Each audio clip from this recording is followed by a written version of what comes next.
This is a forest garden live stream. Oh, the glamour of forest gardening. Isn't it wet? Isn't it windy? Isn't it brilliant? Greetings and welcome. My name is Jake Rayson. I'm a forest gardener and forest garden designer. And today's a live stream, which is not quite a lockdown live stream, but with 2/3 of the Welsh population under lockdown is looking increasingly that way. Today's forest garden lockdown live stream, I am looking at dead hedges. It's a very wet and a very windy here, so it's actually quite a good day to show you dead hedges and why they're so important. So let's turn the camera around. There we go. That's the Kerry Valley down there. So very lucky. And this is the nuttery. So cool because there's lots of nut trees. There's a walnut up there, and there's stone pine over there, and sweet chestnuts, a couple of sweet chestnuts, a few stone pine, and down here you can see we've got dead hedges all around them. So a dead hedge simply is some sticks in the ground and a pile of what's called brash in kind of woodland terms, in forestry terms, and brash is simply cuttings. And you can see the kind of thickness of them.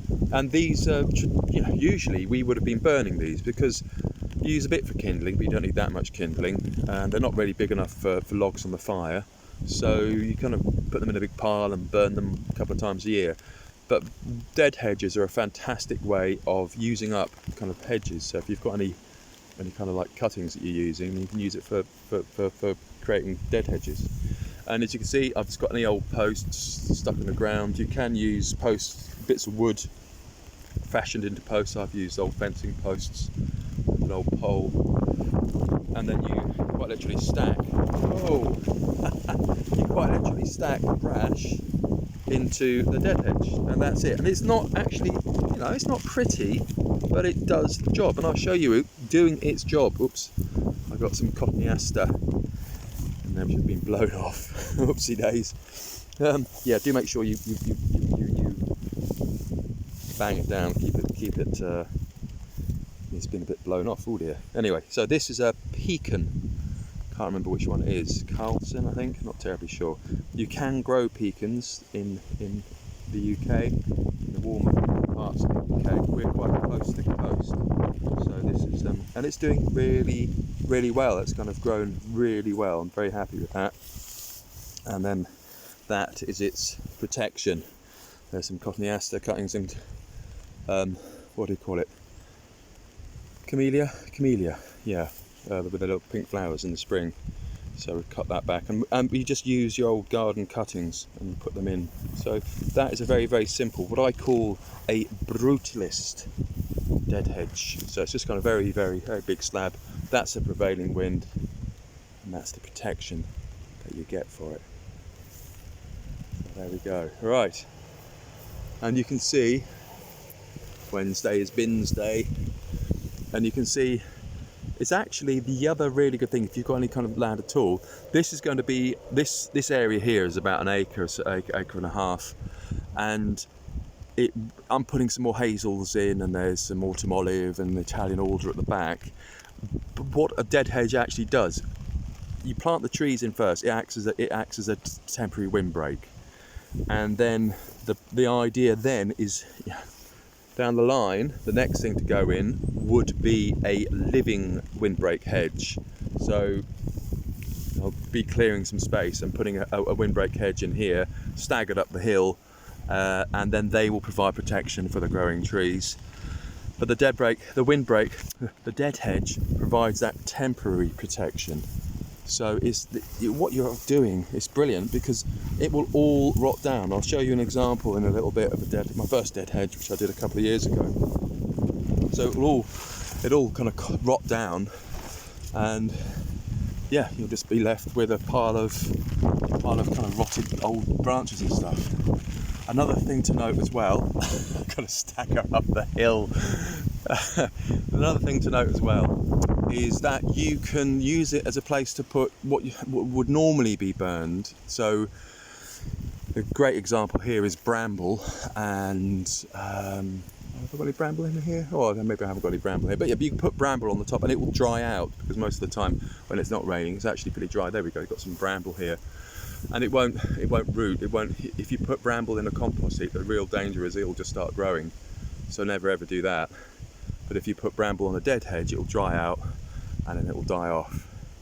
So it's a very good way. And the other one, what's the other one called? The one which climbs, morning glory, not morning glory, the UK native, the native one, bindweed, convolvulus, I think it is. I can't remember its scientific name, but bindweed, same thing. Normally, burn bindweed because it's the right pain, it will just grow everywhere. Whereas you can put bindweed on the top here, and it will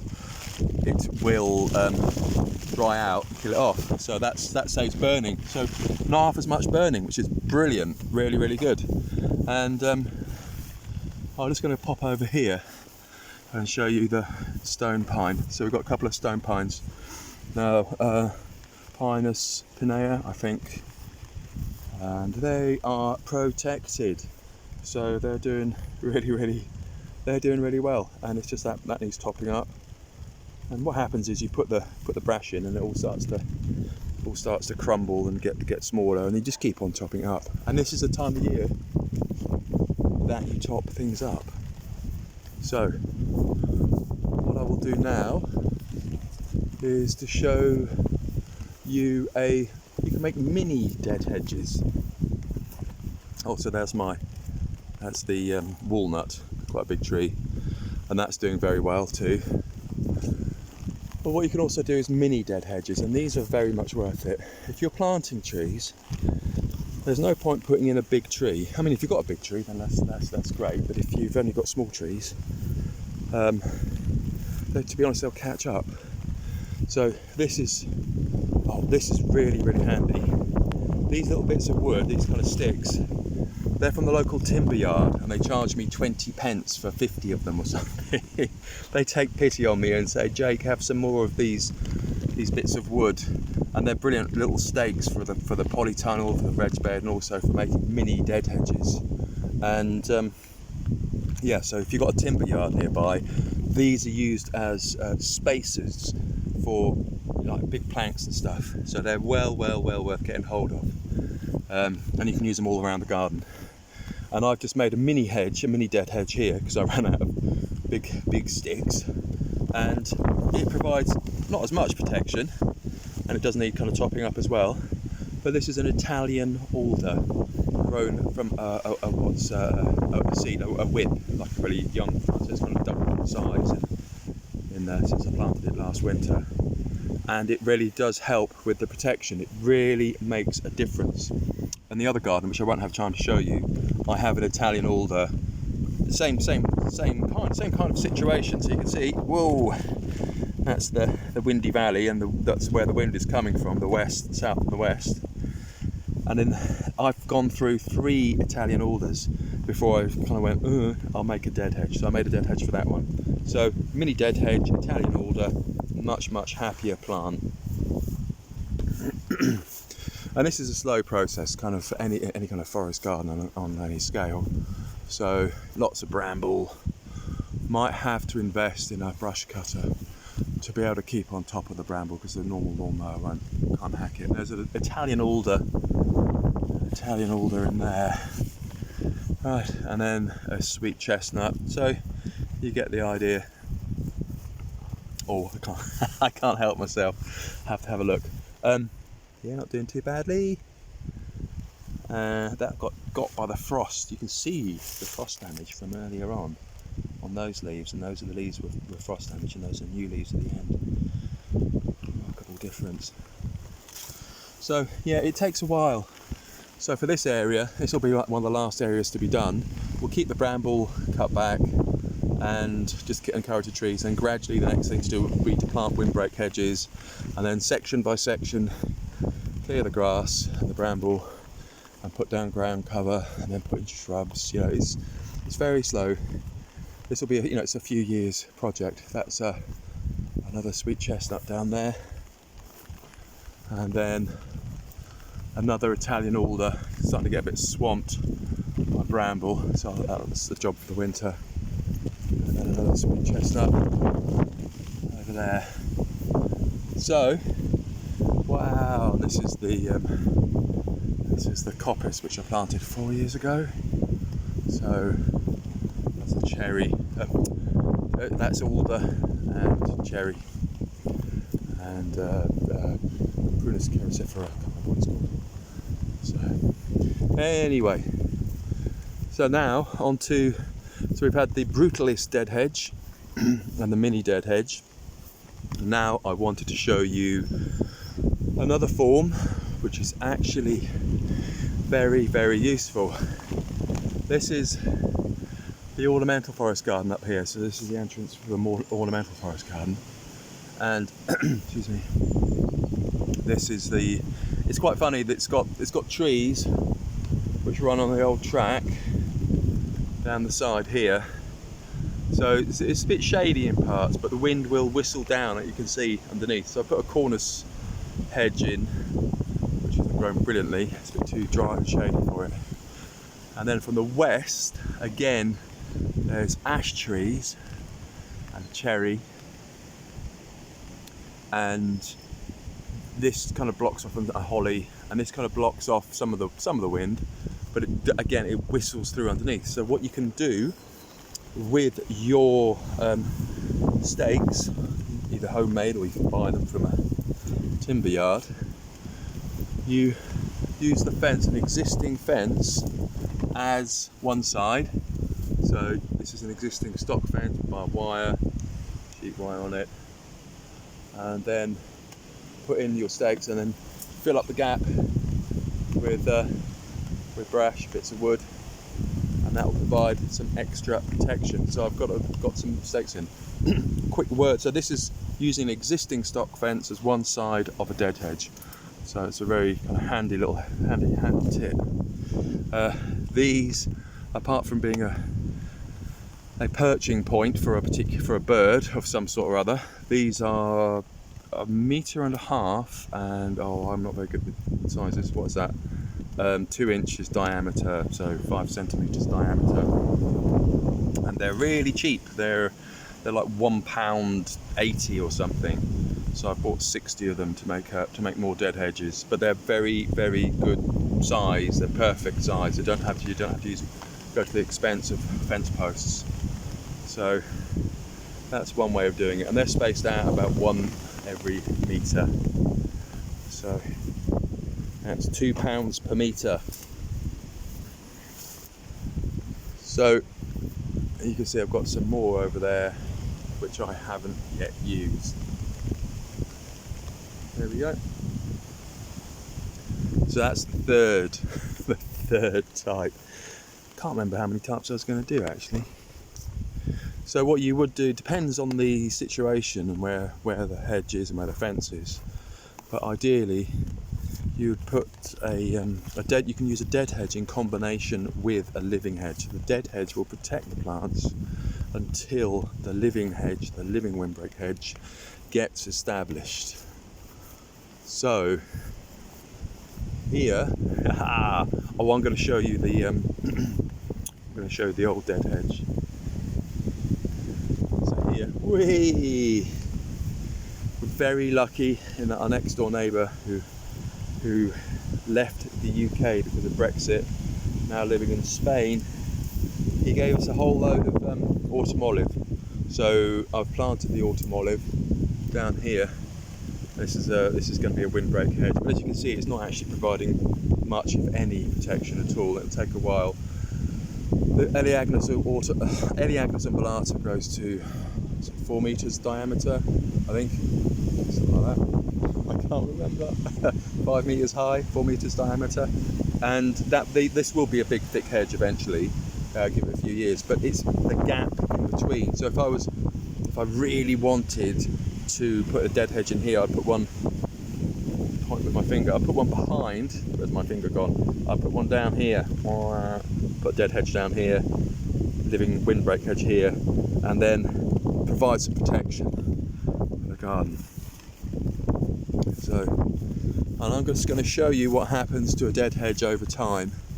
This is a 2-section brutalist design.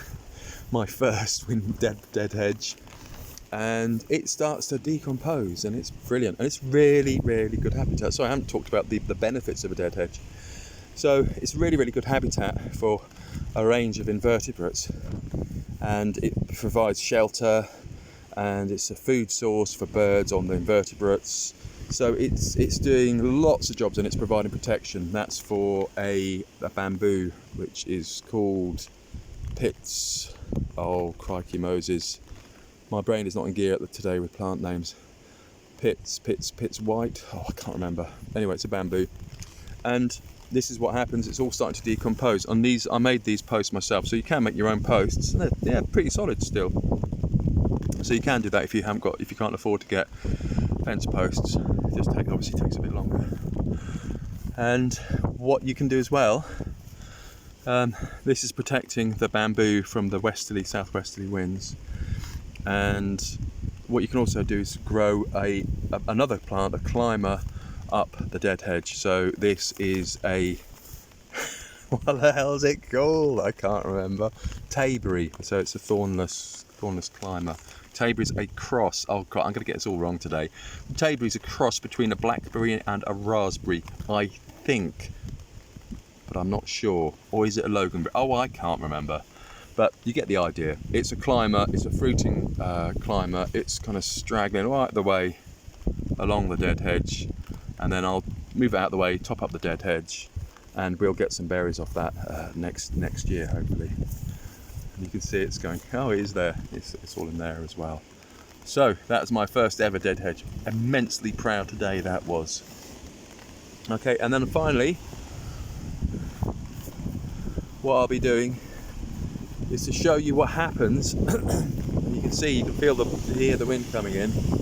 Oh. Right. So what happens to trees and plants if you don't you don't have any protection for them? Excuse my cough. They do this. Right. This is crikey. It's just the plum excalibur. So what happens is they get battered, so that the growth is concentrated at the bottom, and then they get long and straggly because they're getting blown around.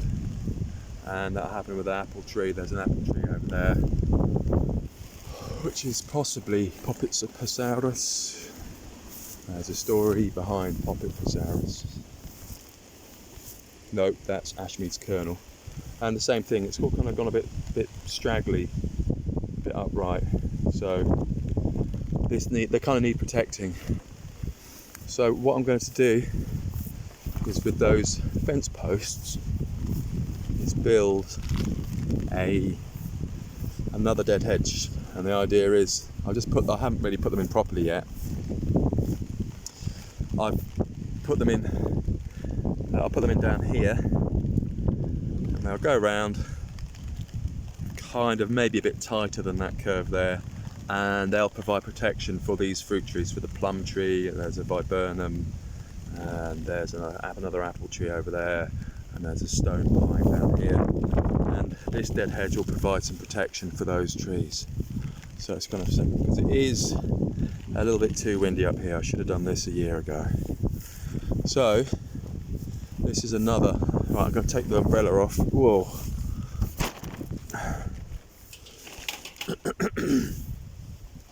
So this is another way of doing it. Now, I saw actually a very handy post on Facebook. Can't remember the chap's name who posted it. Posted it in Wildlife Gardening. And this is exactly what I was thinking about doing, so it's very good to have it kind of backed up by someone else's practical experience. These posts are about just over 1/2 metre apart, and you use a fence, a post hammer, to stake them in, to hammer them in. I've just put them in just to show you. And then I've got some, I think this is, what else is this?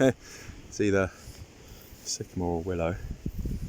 And then what you do is you weavily weave between there, and this makes it, wow, that's a bit, feels like willow. And then you weave it in between the posts. So, handy hint, use nice green, and then do the other one the other way around. Okay, and this is just, I'm not really doing this properly, I'm just doing it to show you. And then you weave it that one that way,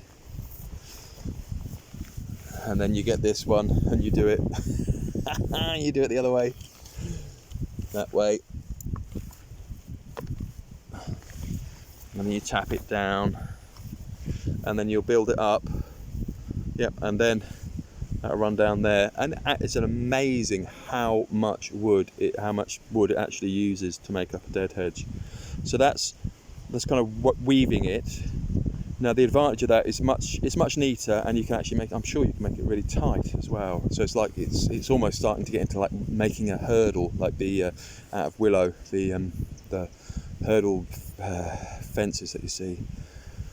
So that's one thing you can do. I'll play around with the spacings, because this works out quite expensive. If that's £4 per metre, which is, you know, that's quite pricey.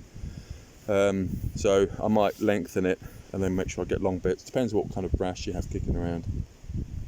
And then what you can do, well, the disadvantage of this is that you can't really, it's a bit more difficult to pile up old crap on the top. So the other one is more the brutalist way, with the 4 posts in. The nice thing about that, you can just stack stuff, any old crap in, whereas here you can't really put crap on it. So what you can do is to have a double width. So you could have one that side, and a void in the middle, and then you put all sorts of crap in there. But I think that might be a little bit overkill for my purposes, because I don't really, I want to plant a living windbreak here, an evergreen windbreak down this side. So, hope that was useful, and I shall see you on Zoom in a minute. Cheers, bye.